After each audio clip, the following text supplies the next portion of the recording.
നമസ്കാരം.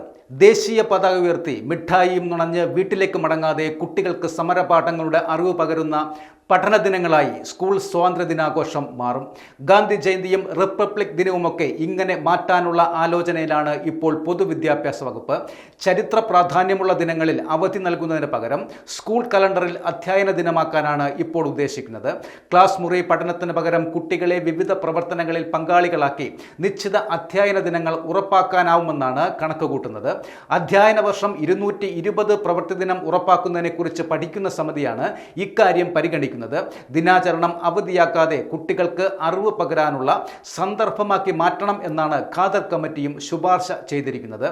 1 മുതൽ 5 വരെയുള്ള ക്ലാസുകളിൽ 800 പഠന മണിക്കൂറുള്ള 200 പ്രവൃത്തി ദിനങ്ങളും 6 മുതൽ 8 വരെ 1000 പഠന മണിക്കൂറുള്ള 220 പ്രവൃത്തി ദിനങ്ങളും വേണം.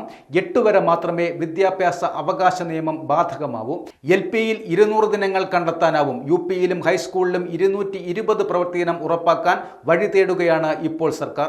ശരാശരി 195 പ്രവൃത്തി ദിനങ്ങളെ കിട്ടാറുള്ളൂ. ഈ സാഹചര്യത്തിലാണ് പഠിക്കാൻ സമിതിയെ വെച്ചത്. ശനിയാഴ്ച പ്രവൃത്തി ദിനമാക്കുന്നതിനെക്കുറിച്ച് ഭൂരിപക്ഷം സംഘടനകളും എതിർക്കുന്നു. എന്നാൽ തുടർച്ചയായി 6 പ്രവൃത്തി ദിനം വരാതെ ശനിയാഴ്ച അധ്യയനമാവണമെന്നാണ് ധാരണ. ഇങ്ങനെ അടുത്ത വർഷം 7 അധ്യയന ദിനങ്ങൾ അധികം ലഭിക്കും. കലാകായിക മേളകൾ ശനിയാഴ്ച കൂടി ക്രമീകരിച്ച് അധിക അധ്യയന ദിനം കണ്ടെത്താനാണ് മറ്റൊരു ആലോചന. ഇതിനു പുറമെ തന്നെ സ്കൂൾ സമയം അരമണിക്കൂർ കൂട്ടുന്നതും പരിഗണിക്കുന്നു. ഇതോടെ മാസത്തിൽ 2 ദിവസം അധികമായി കിട്ടുമെന്നാണ് അധികൃതർ പറയുന്നത്.